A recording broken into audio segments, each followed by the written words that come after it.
라는 말씀 창세기 49장 8절 말씀입니다. 우리 한 목소리로 봉독합니다. 시작.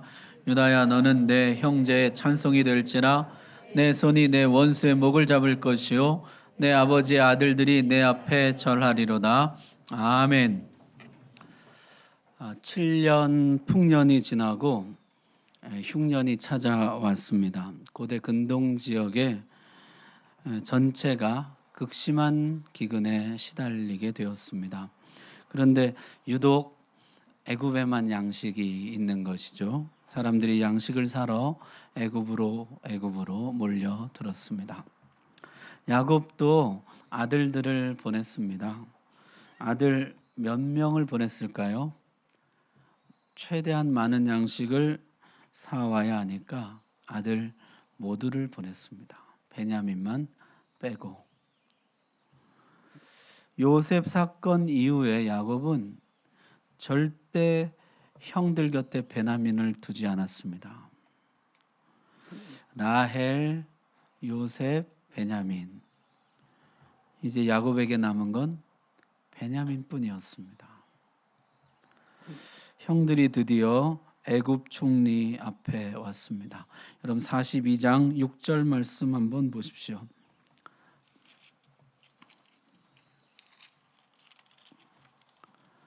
42장 6절 때 요셉이 나라의 총리로서 그 땅 모든 백성에게 곡식을 팔더니 요셉의 형들이 와서 그 앞에서 땅에 엎드려 절하매.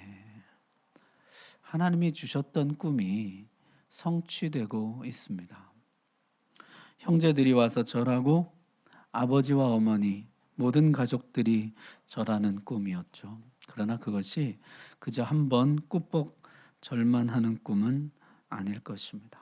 형제들이 진심으로 요셉에게 감사하고 아버지와 어머니가 모든 가족들이 요셉에게 엎드려 감사하는 꿈일 것입니다. 요셉은 자신을 드러내지 않기로 합니다. 바로의 꿈에서 배운 것이 있죠. 풍년의 목적은 흉년을 대비하는 것입니다. 지금은 요셉이 총리로 있습니다. 풍년이죠. 그러나 앞으로 어떤 흉년이 찾아올지 모릅니다. 지금 진정한 변화와 화해에 길을 터놓지 않으면 안 된다는 것이죠. 요셉은 달려가서 끌어안고 제외하는 대신에 엄한 소리로 저들을 몰아세우고 신문했습니다. 내가 보니까 너희들은 정탐꾼들이다. 정체를 밝혀라. 너무나 당황한 형들은 자신들의 신분에 대해서 소상히 말합니다. 우리는 한 아버지의 12아들입니다. 하나는 없어졌고 막내는 지금 아버지와 함께 있습니다. 그렇다면 너희 중에 한 사람이 가서 그 막내를 이리로 데려와라. 그러면 너희의 진실함이 증명될 것이라. 그리고 나서 형들 10명 전체를 감옥에 가두었습니다. 여러분, 감옥에 갇힌다는 것, 그것도 남의 나라 감옥에 갇힌다는 것은 얼마나 두려운 일일까요? 전에 우리 이스라엘 성지순례 갈 때요, 출입국 심사하는데 우리 일행 다 들어갔는데 저하고 미라만 거기 붙잡혔어요. 붙잡혀가지고 한 1시간 따로 딴 곳에 이게 데려가더라고요. 거기 1시간 정도 있었는데요. 무섭더라고요. 성교사님하고 전화 통화를 했는데 거기 하루에 몇 명씩 그냥 무작위로 찍어서 심층 조사를 한다 그래요. 걱정할 거 없다고 안심하라고 그러는데요. 그 1시간이 얼마나 긴지요. 사람들이 다 나가는데 우리만 안 내보내주는 거죠.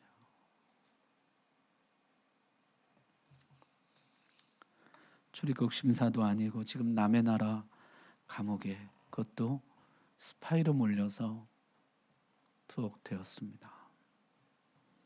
지금도 그렇지만 당시에 정탐꾼 스파이로 잡히면 어떻게 되었을까요? 심한 고문과 함께 처형되었을 것입니다.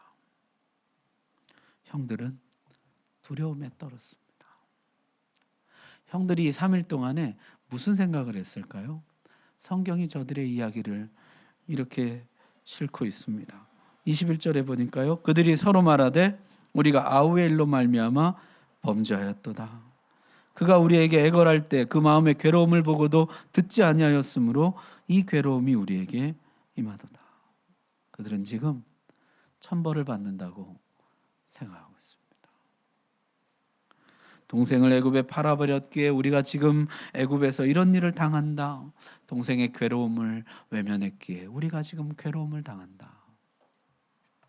지난 날의 범죄를 하나님이 지금 갚으신다. 그렇게 생각했습니다.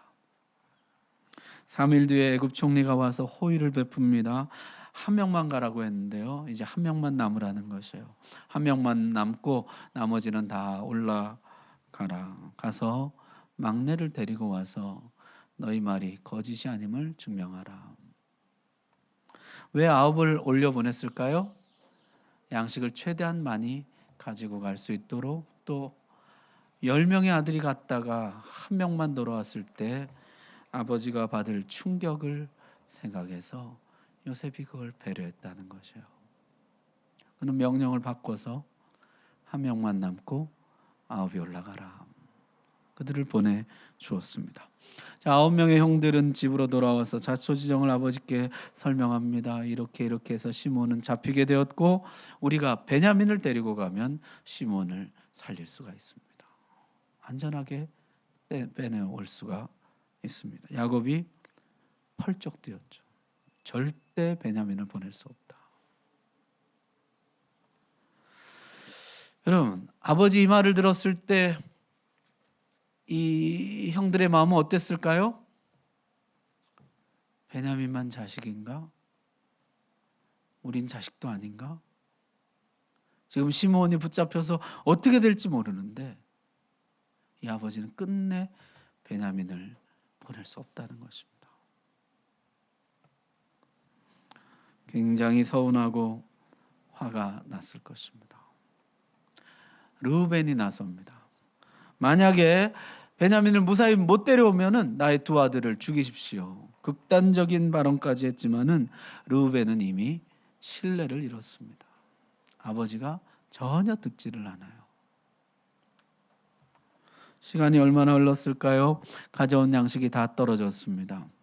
기근은 점점 더 심해졌습니다. 야곱이 다시 말하죠. 애굽에 가서 양식을 사오라. 이번에는 유다가 나섭니다. 못 갑니다. 베냐민 데려가면 우리가 양식도 살 수 있고 시므온도 찾아올 수 있지만 베냐민 안 데려가면 우리는 정탐꾼으로 몰려서 모두 죽게 될 것입니다. 못 갑니다. 그리고 나서 유다가 아주 놀라운 이야기를 합니다. 여러분 43장 8절 9절 한번 보십시오. 43장 8절 9절 말씀. 유다가 그의 아버지 이스라엘에게 이르되 저 아이를 나와 함께 보내시면 우리가 곧 가리니 그러면 우리와 아버지와 우리 어린아이들이 다 살고 죽지 아니하리이다. 내가 그를 위하여 담보가 되오리니 아버지께서 내 손에서 그를 찾으소서. 내가 만일 그를 아버지께 데려다가 아버지 앞에 두지 아니하면 내가 영원히 죄를 지리이다. 유다는 자기 자신이 담보가 되겠다 이렇게 이야기합니다. 이 담보라는 말이요 아라브라는 단어인데요. 다른 사람의 빚을 떠안는 것을 말합니다. 위험을 대신 짊어지는 것이죠. 만약에 베냐민을 못 데려오면 내가 그 책임을 지겠습니다. 내가 그 죄값을 치르겠습니다. 지금 유다가 장자권을 쥐고 있습니다. 르우벤은 서모 비라일로 탈락했고 시몬과 레이도 세겜 약탈 사건으로 탈락했습니다. 가만히 있으면 유다가 장자의 지위를 계승하게 될 것입니다. 다음 족장이 되고 두 몫을 받게 될 것입니다. 이 집안의 장자권 싸움은 유명하죠. 그런데 지금 유다가 자신을 담보로 내놓는 것이에요. 일이 잘못되면 유다는 장자권을 잃어버리게 될 것입니다. 사실 유다는 매우 계산적이고 이기적이며 무책임한 사람이었습니다. 야곱을 가장 빼닮은 사람이 유다고요. 셈이 빠르고 속임수에 능합니다. 차라리 요셉을 팔아서 돈을 챙기자 말했던 사람이 바로 유다입니다. 첫째 아들, 둘째 아들이 죽자 하나님 말씀대로 며느리를 셋째 아들에게 주는 대신에 재빨리 며느리를 친정으로 쫓아버립니다. 인간적인 계산이 언제나 하나님 말씀, 법과 정의, 긍휼 이런 것보다 앞서는 사람이에요. 항상 진리를 추구하는 사람입니다. 그런 사람이 지금 자기 손해를 감수하겠다는 것이죠. 자기가 담보가 되겠다는 것이에요. 위험을 무릅쓰겠다는 것입니다. 내가 우리 가족을 위해서 담보가 되겠습니다. 야곱이 결정합니다. 베냐민 데려가라. 자식을 잃게 되면 이르리로다. 야곱은 더 이상 베냐민을 내 힘으로 지킬 수 없다는 것을 인정합니다. 요셉도 내 힘으로 지킬 수가 없고 베냐민도 내 힘으로 지킬 수가 없습니다. 모든 부모에게 이런 순간이 찾아오죠. 내가 내 힘으로 내 아이를 지킬 수 없다는 것을 깨닫는 순간이 옵니다. 여러분, 사실 처음부터도 내가 지킨 것이 아니었죠. 라헬이 베냐민을 낳다가 죽는 그 순간부터 지금까지 베냐민 하나님 지켜주신 것이죠. 요셉도 하나님이 지켜주시는 것입니다. 야곱 평생에 그랬습니다. 라반에게서 누가 지켜줬습니까? 성난 에서에게서는 누가 지켜줬습니까? 세겜의 위기에서는 누가 지켜줬습니까? 하나님이 지켜주셨잖아요. 언제나 내가 나를 지킨 것이 아니라 하나님이 나를 지켜주신 것입니다. 하나님께 맡깁니다. 오늘 우리도 그렇습니다. 내가 나를 지키고 내 아이들을 지키고 내 재산을 지키고 내 건강을 지킨다고 생각합니다. 아니죠. 하나님이 지켜주시지 않으면 우리는 아무것도 지킬 수 없습니다. 이르면 이르리로다 했던 야곱은 나중에 베냐민뿐만 아니라 요셉까지도 돌려받게 됩니다. 죽으면 죽으리라 했던 에스더는 자기 생명뿐만 아니라 자기 민족 전체 생명을 얻게 됩니다. 하나님께 맡기라. 드디어 형들이 베냐민을 데리고 요셉 앞에 섰습니다. 요셉은 청지기를 시켜서 형들을 자기 집으로 안내합니다. 감금해 두었던 시몬도 풀어주었습니다. 요셉이 자기 친동생 베냐민을 보고 마음이 북받쳐 올랐습니다. 20년 만에 만나는 동생이에요. 애처로운 마음이 끓어올랐다는 것이, 눈물이 끓어올랐다. 여러분, 전에 국제시장이라는 영화 혹시 보셨습니까? 그 영화 보면요, 그 잃어버린 동생 막순이를 만나잖아요. 수십 년 만에 만나는데 그때 그 오빠와 엄마의 그 마음을 정말 잘 표현을 했더라고요.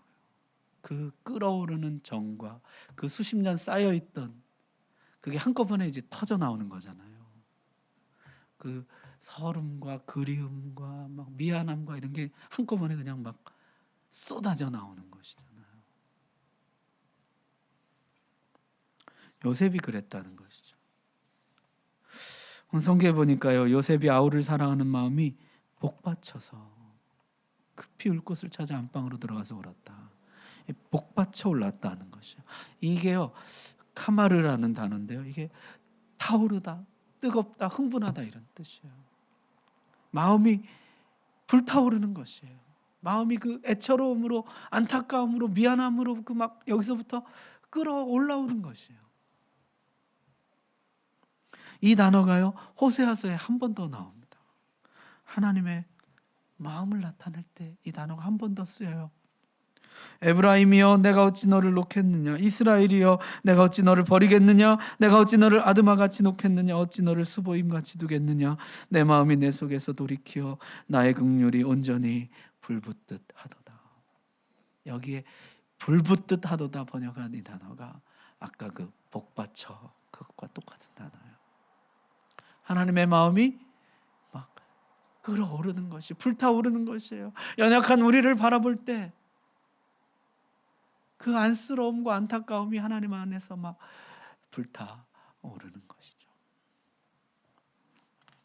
요셉이 자기 친동생 베냐민을 만났을 때 그 마음이 뜨거웠던 것처럼, 너무나 보고 싶었고 사랑스럽고 안쓰러워서 마음이 끓어올랐던 것처럼, 하나님이 우리를 보실 때 그렇게 마음이 끓어오르신다는 것입니다. 사랑스럽고 안쓰럽고 붙들어주고 싶고 도와주고 싶고 안아주고 싶고, 그게 우리 하나님의 마음이라는 것이죠. 요셉은 식탁을 차리고 형들을 순서대로 장유대로 배치합니다. 요셉에게는 5배나 더 많은 음식을 줬습니다. 끓어오르는 마음을 음식으로 표현한 것이죠. 여러분, 하나님께서도 그 끓어오르는 마음을 여러분들에게 5배나 주는 축복으로 갚아주시길 바랍니다. 요셉은 이제 마지막 테스트를 준비합니다. 베냐민 자루에다가 자기 은잔을 넣어둡니다. 형제들은 이제 시몬도 되찾고 베냐민도 데리고 모든 양식을 가지고 가득 싣고 집으로 돌아갑니다. 모든 일이 다 잘 되었습니다. 그런데 청지기가 쫓아오는 것이에요. 누가 은잔을 도둑질했느냐? 그럴 리가 있습니까? 저희는 아닙니다. 만약 누구에게라도 나온다면 그 사람은 죽음을 면치 못할 것입니다. 형제들은 아무도 그것을 훔쳐가지 않았다고 확신했기 때문에 그렇게 대답해요. 실제 또 아무도 가져가지 않았죠. 수색이 시작되었습니다. 르우벤부터 차례차례 한 사람 한 사람 자루를 열 때마다 이들은 안도의 한숨을 내쉬었을 것입니다. 그러다가 마지막 베냐민의 자루를 열었을 때, 어떻게 이런 일이? 베냐민의 자루에서 은잔이 나오는 것이에요.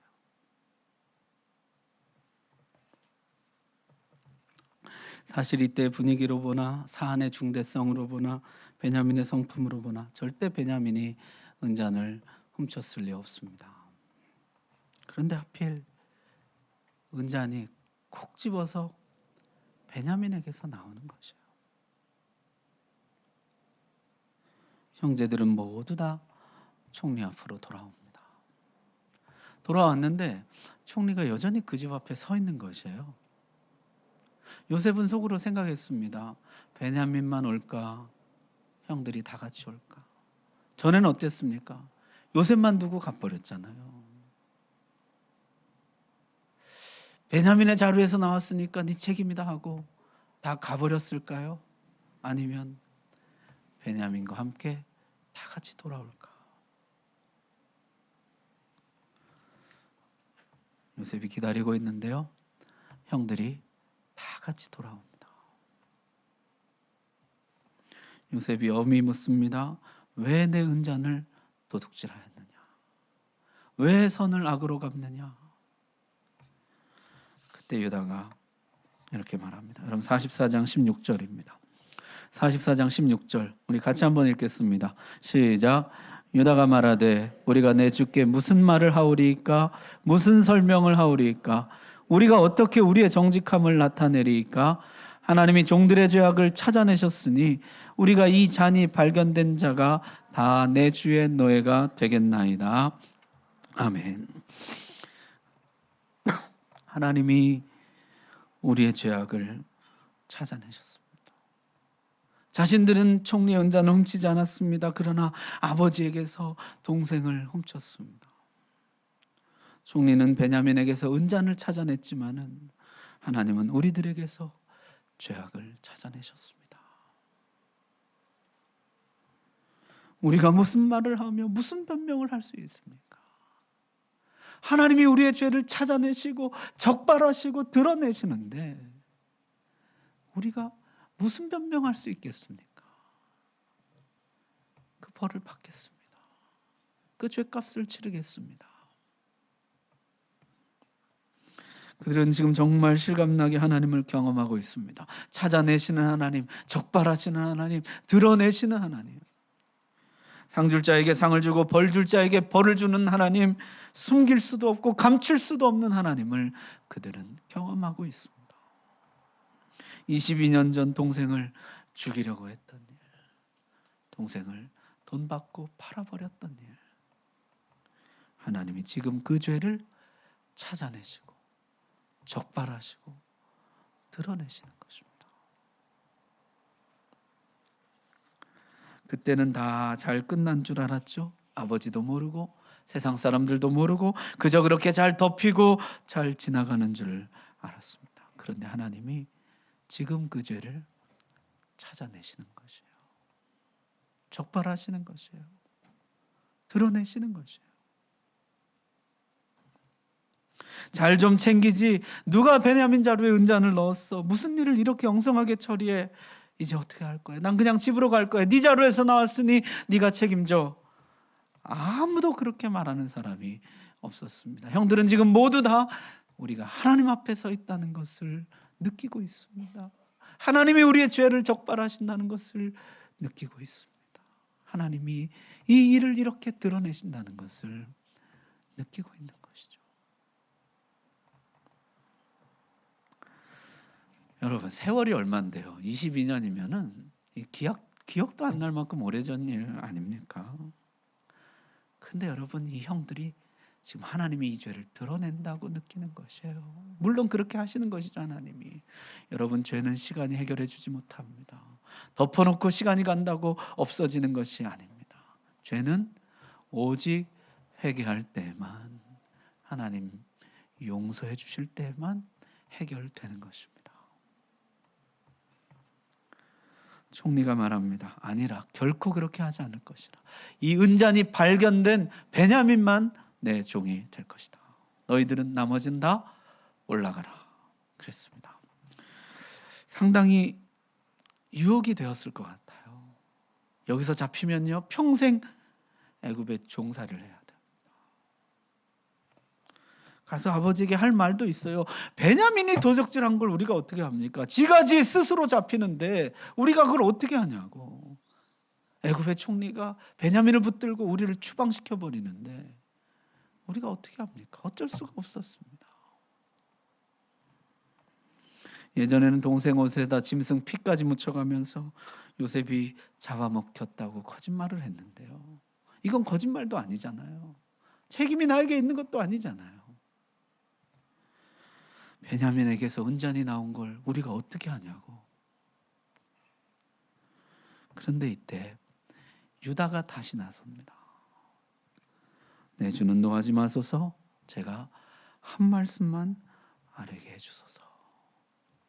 그리고 유다가 말을 하는데요, 창세기에서 가장 길고 가장 아름다운 고백을 합니다.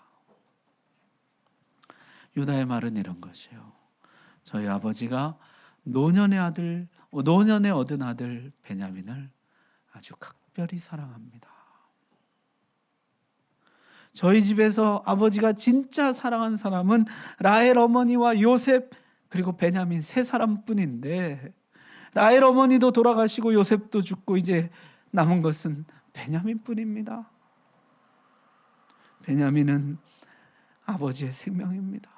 아버지의 생명과 이 아이의 생명이 서로 결탁되어 있습니다. 만약 베냐민이 돌아가지 않는다면 아버지는 살지 못할 것입니다. 슬픔을 이기지 못할 것입니다. 제가 베냐민을 꼭 데리고 오겠다고 아버지께 담보했습니다. 부탁드립니다. 저를 대신 종으로 삼으시고 베냐민을 풀어주실 수 없겠습니까? 제가 대신, 베냐민 대신 종이 되겠습니다. 저를 잡으시고 베냐민을 풀어주십시오. 그러면 아이도 살리고 아버지도 살릴 수 있을 것입니다. 이 진솔한 고백이 요셉의 마음을 흔들었습니다. 요셉은 감정을 억제할 수가 없어서 소리를 질렀습니다. 모든 사람들을 다 명하여 나가라 하였습니다. 그리고 나서 대성통곡하기 시작했어요. 그 울음소리가 바로의 왕궁에까지 들렸다는 것입니다. 여러분, 옆집에 들릴 정도로 울어보신 적이 있으세요? 요셉이 큰 소리로 울기 시작했어요. 그리고 자기 정체를 밝힙니다. 나는 요셉이라. 여러분, 이 장면 한번 생각해 보십시오. 유다가 형제들을 대표해서 애굽 총리에게 마지막 호소를 합니다. 그리고 이제 총리의 대답을 기다리고 있습니다. 총리가 은혜를 베풀어서 그래 좋다 그러면 베냐민을 풀어주고 저 사람을 종으로 삼아라, 그렇게 말해주기만을 기다리고 있습니다. 그런데 갑자기 애굽 총리가 히브리 말로 나는 요셉이라. 얼마나 놀랐을까요?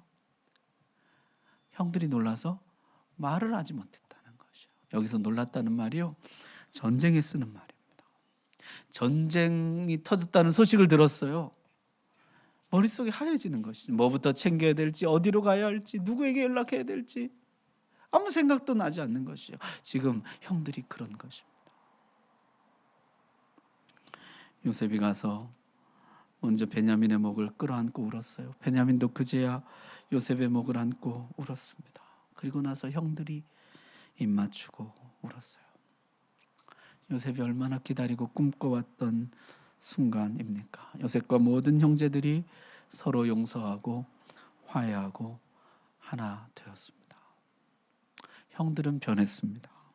자기 이익을 위해서 동생을 팔아먹던 형들은, 아버지의 고통은 아랑곳 없이 자기 이익을 챙기던 형들은 이제 동생과 아버지를 위해서 자기 자신을 내어주는 사람으로 바뀌었습니다. 동생만 편애한다고 아버지를 미워하던 형들은 이제 그 죽일 놈의 편애를 각별한 사랑이라고 부르고 있습니다. 아버지가 저 아이를 각별히 사랑합니다. 어쩌면 편애의 피해자인 아버지가 편애할 수밖에 없었던 것을 이해합니다. 아버지는 원래 라헬 어머니만 사랑해서 결혼하려 했는데 속아서 다른 아내 3명을 더 얻게 되고, 그래서 그 3명의 아내들과 그 자식들을 그다지 사랑하지 못했다는 것을 이해합니다. 그리고 받아들이는 것이죠. 아버지의 각별한 사랑을 인정합니다. 그리고 그 사랑을 지켜주려고 하는 것이에요. 요셉을 어떻게든 아버지에게서 떼어놓으려던 형들은 이제 베냐민을 어떻게든 아버지에게 돌려보내려고 애쓰고 있습니다. 아버지와 형들, 형들과 요셉, 아버지와 요셉, 요셉과 베냐민, 이 가정은 마침내 화목을 되찾았습니다. 아니, 어쩌면 이 가정은 처음으로 하나가 되었습니다. 이제 이 가정은 앞으로 닥치게 될 지독한 흉년, 400년 애굽 생활을 견디어 나갈 준비를 갖추게 됩니다. 야곱은 죽기 전에 모든 아들들을 다 축복합니다. 요셉과 베냐민만을 사랑했던 야곱은 이제 모든 아들들을 진심으로 사랑하고 진심으로 축복합니다.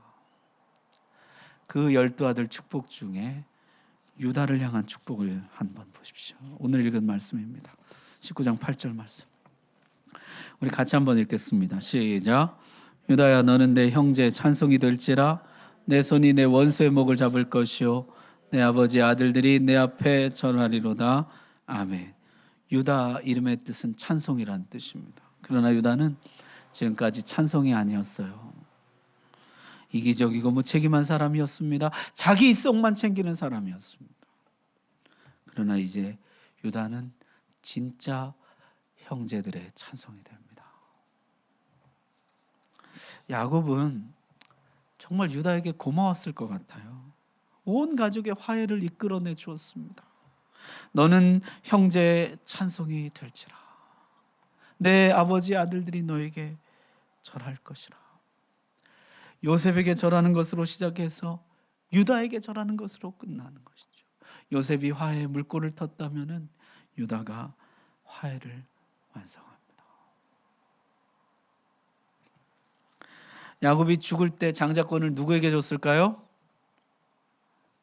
유다에게 줍니다. 여러분 마태복음 1장 2절 말씀 한번 보십시오. 아브라함이 이삭을 낳고 이삭은 야곱을 낳고 야곱은 누굴 낳았습니까? 유다와 그의 형제들을 낳고. 야곱은 장자권을 그렇게 사랑하는 요셉에게 주지 않았습니다. 눈에 넣어도 아프지 않은 막내 베냐민에게도 주지 않았습니다. 유다에게 줍니다. 아버지를 이해해주고 아버지와 형제들 요셉과 베냐민까지 모두를 살려준 것은 유다예요. 모두를 하나 되게 한 것은 유다입니다. 앞으로 이스라엘의 역사는요, 북쪽의 요셉 지파와 남쪽의 유다 지파를 중심으로 전개되게 됩니다. 유다 지파는 장자 지파가 되고 유다 지파를 통해서 다윗 왕이 오시고 예수 그리스도가 오시게 됩니다. 진짜 모든 사람들의 담보가 되어 주시며 모든 사람들의 죄를 대신 짊어지시는 예수 그리스도가 오셔서 모든 사람들의 찬송이 되어 주십니다. 말씀 마칩니다. 유다는 변화됐습니다. 하나님을 만났기 때문이죠. 찾아내신 하나님, 적발하신 하나님, 드러내신 하나님, 유다가 만난 하나님입니다.